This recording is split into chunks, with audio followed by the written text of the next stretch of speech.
Hi there and welcome. What a year we have been through. We definitely have a lot to talk about when we meet next time.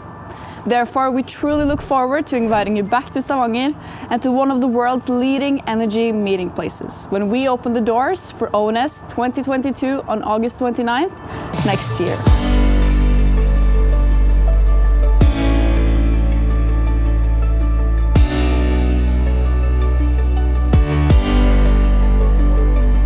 But we still have a long way to go before we meet again, and today we are setting the agenda for the road ahead of us. What is going on in the industry? What is going on in the world? These are just some of the questions in mind when we choose the next ONS theme. Let us show you what this means for you. There are a few key forces that hold our world together. The very glue of society is called trust. Trust allows for people to live and work together, for organizations and communities to thrive, for businesses to create value, and for nations and the international community to stay out of conflicts and solve global challenges. Without a foundation of trust, any relationship will always remain shaky. I will take you through some of our reflections on the way towards the new ONS 2022 main theme. Follow our thoughts as we explore present and future challenges. First, we meet Peter Schwarz, Head of Corporate Communications at the multi-utility company Lyse. He is also the chair of the ONS Communications Committee. Peter, what role does Lyse play in the area we find ourselves in right now? Lyse is an important part of the energy transition in Norway. It's one of the largest hydropower producers in the country, and we deliver energy to, for instance, battery producers and data centers right now. So one of the most important things that we do is to build trust by being more than a company, to stay in close dialogue with our surroundings, being more than a company to our employees, our partners and our shareholders, which in this region is 14 municipalities. So one of the most important things that we do is to have sustainable growth and giving back to society. I believe that trust has always been important for the energy industry. It's our license to operate. And it seems more fragile now than it's been before. So we need more dialogue, we need to bring people together, and I think that's what we're going to do with the ONS 2022. And I'm looking very much forward.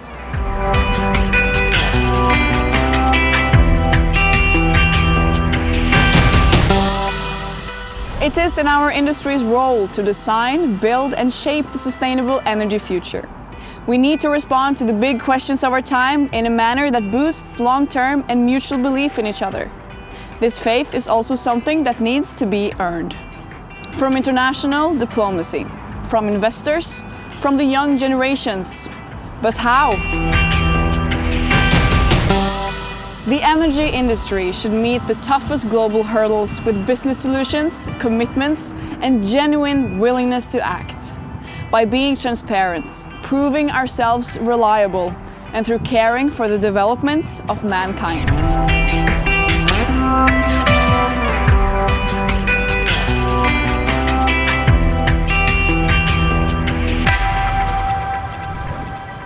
So Equinor's role in the energy transition is that we are building on 5 decades of energy and offshore experience, and we have set out to become what we call a broad energy company. And to me, that is about 3 things. The first one is that we need to continue optimizing the oil and gas that we are developing and minimizing the emissions from that activity. We want to accelerate renewables, and we also want to develop low carbon solutions, which is around hydrogen, it's about carbon capture and storage. That will be an important part of Equinor going forward. We are really excited about the opportunities in offshore wind. So we have 15 years of experience in bottom fixed wind, and we're also looking now to develop the floating offshore wind, where we can leverage 5 decades of experience from Norway. Anything to do with energy is deeply strategic. And to do something that is deeply strategic, affecting people's lives and livelihoods, you need trust. Trust is fundamental to me as a human being, as a leader. I need people around to trust me, and I also need to trust the people working for me, and that we're working behind common goals. To be able to drive that energy transition and drive our people in that direction, you have to have trust. It's critical to me that we are judged on what we do and that people are measuring us against what they see us do every day rather than aspirations that are very far out in time. And I think a lot of that trust will actually come from the actions that we take and the results that we deliver. I don't think that renewables is the only way to attract younger people to the energy industry. And more than anything, I think that people are looking for making a meaningful difference in the energy transition. And I think people would be surprised if they came to Equinor and joined us for a week and see what we're actually working on. If you want to make a difference to climate change, you can just as easily join Equinor as any other company out there working on the same issues.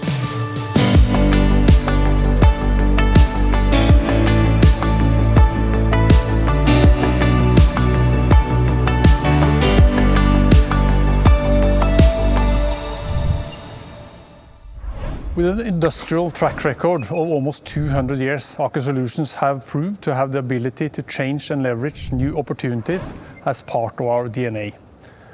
The concrete tower is part of our history, as it was originally built to test and demonstrate how we could use concrete solutions in new ways to build safe oil and gas platforms. Many of the projects we've later executed around the globe have used this technology. The concrete tower here in Stavanger was one of the key milestones in Aker Solutions' development to become one of the world's leading suppliers to energy production projects. Today, the tower stands as a symbol of our capability to change. Now, we are not only involved in building large oil and gas installations, but we are also delivering floating offshore wind power facilities based on concrete hulls. Our customers and partners can trust us to continue to boldly deliver solutions for the energy transition. The energy transition we are part of depends on our ability to find new solutions, built on the shoulders of the proven capabilities we have. To succeed, we also need to operate and think differently. And we know that digitalization across all work processes will enable us to work more effectively. We also know that much more open, systematic, comprehensive sharing of data will enable us to develop and implement solutions that have previously not been viable. All of the opportunities we see will yield the largest potential for each of us through more collaboration.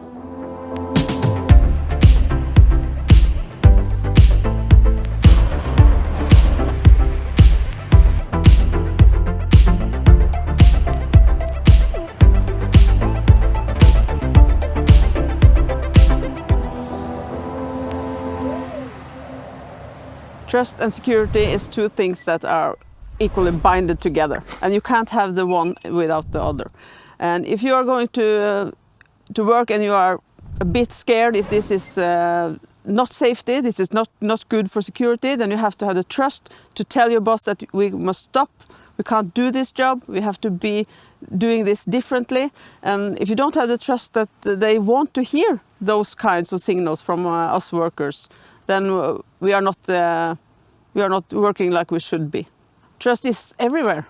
You have to have it in all the parties to make this connection that we trust in each other and that we are sitting down at the same table, talking to each other and knowing that the goal, we want the same thing. We want a secure branch, we want the security for the workers, we want security for the money and the owners, and we have to be trusted to tell each other the honesty and the honest situation. So for the three parties model, trust is everything.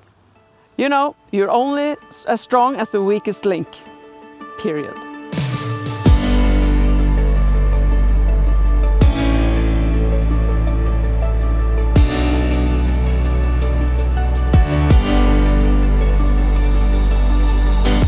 The progress of us humans has always relied on whether we can work together or not. Over the last years, we've seen major changes in the way we both work and interact. We are closer and further away from each other. We spend our days online and meet digitally. We're finding new ways to navigate our relationships while still pushing for growth and creativity. And when we move from our trusty offices to an online workplace following the digital revolution, we place our faith in technology. Do you still rely on your colleagues in the same way? How can you assure that work is done, even if it's performed on different times of day on the opposite side of the globe? And speaking of all this technology, do we maintain the same level of confidence in tech? You and I, as employees and leaders, are being challenged. We need to adapt to new realities, both in attitude and skills.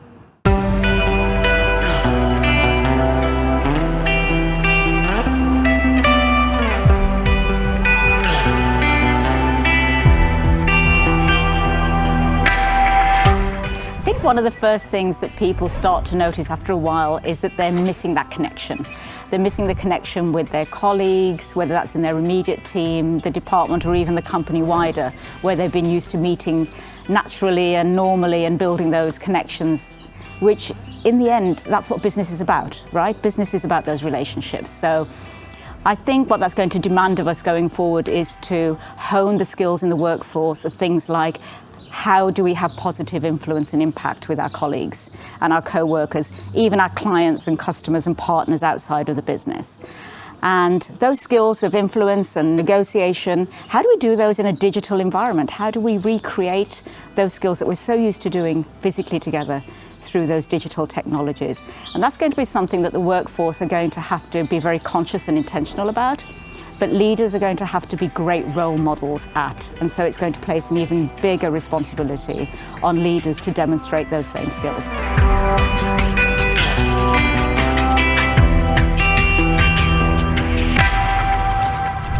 The future workplace is probably going to be different than what we have been used to. I think we have had a crash course in digital work and remote work. Things we didn't think was possible, we just had to find a solution to. And I think if we were to implement this as a normal process in the oil and gas business, it would have taken half a year of planning and half a year of implementation, but we just did it. And it's been tough on many. Some it's easy, for some it's more difficult to stay at home. But it has worked. But still I think that we do need to have people around us. So it needs to be a balance between office and home, remote, because I think people get energized by being around people, and I think ideas are created when people come together. For me personally, I miss people. I get energized by being around people, and the good thing with me, I was lucky to get my children at home, and I probably walked more mountains in Norway than any time before, and maybe that is a good thing, that people have been able to spend time with the dear ones and really realize how valuable just a normal day is.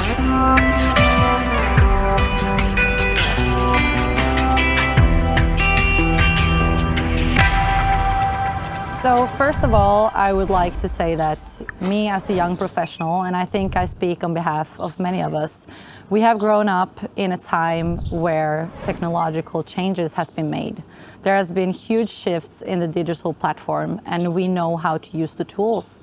And we manage to use the solutions in a really, really good way. And we have the ability to adapt fast.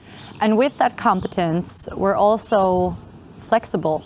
And by enabling employees, colleagues to be flexible in their working hours, it also creates independence in work life.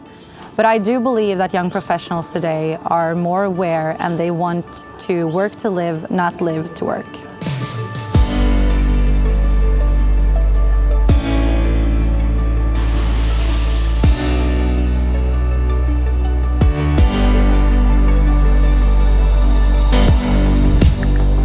The global community is fragmented, constantly re-establishing and finding new power dynamics.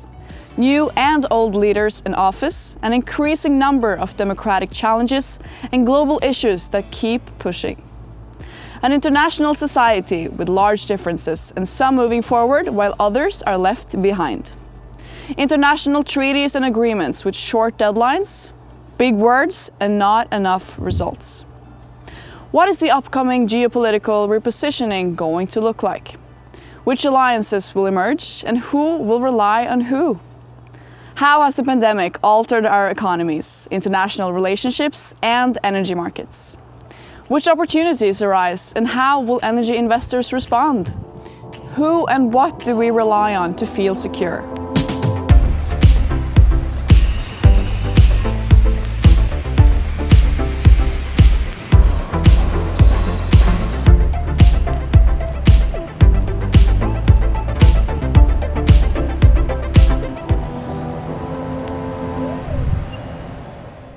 Throughout my military career, trust has always stood out as the single most important force within a unit. Trust is a core value and trust is personal. Trust can be seen in different contexts, but it is still a personal, subjective perception. For a military person like me, trust can be about how you relate to your equipment, your ship or your weapon. Do you really trust it? Or to the plan you're about to execute in an operation? Do you trust it to the point that you believe it will work?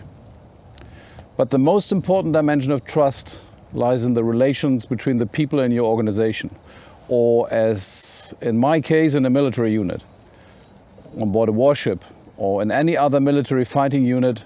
Trust in your comrades in arms might be a matter of life or death. But trust does not come by itself. It has to be created, it has to be built, and it has to be earned. In my position as the Commander Joint Warfare Center here in Stavanger, I also appreciate the importance of trust. NATO is a diverse organization founded on the principles of democracy, individual liberty, and the rule of law, in which cohesion is based on trust and reliable cooperation between all its member nations. Energy and energy supplies to nations are basic needs for populations and society in times of crisis, conflict, or peace. Energy production and energy supply are tied to the geography by their infrastructure. These factors make energy, with all its production and distribution facilities, a geostrategic factor to consider when building our common security. Today's energy infrastructure ties the European nations together. The same infrastructure also ensures some of the resilience required by NATO.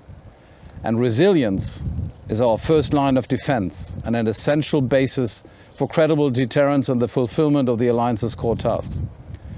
And following that line of thought, the efforts done by each of the nations to strengthen its own resilience will reduce the vulnerability of NATO as a whole and thereby strengthen trust in the alliance.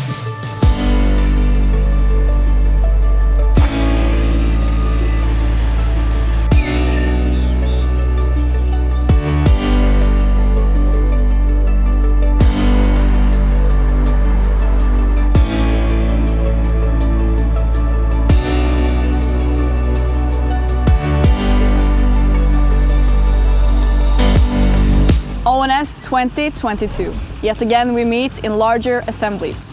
See each other face to face, offer a solid handshake and give each other a good hug. Visit each other unrestricted across borders, presenting innovations and technologies. Meeting customers and signing deals, debating energy solutions and the challenges on our path towards a more sustainable future. Leading up to 2020, we asked you to work together. This proved harder than we imagined, and in a way there's only one thing left. A topic it feels like we haven't talked about for a while. Trust. Something you earn as well as something you give. What is the energy industry doing to trust and to be trusted? Representing the younger generations, my concern is that a sustainable future is being sacrificed in favor of beliefs of eternal economic growth. There is both cost and hurt along the way when achieving necessary sustainability goals. But in return, it will develop us as people, develop the industry, and it is our responsibility to do so. The ONS conference goes all the way back to 1974, and every year has been crowned with its own main theme, ranging from changes to transition to innovation and together. In 2022, we will return with trust as the framework for our conversations.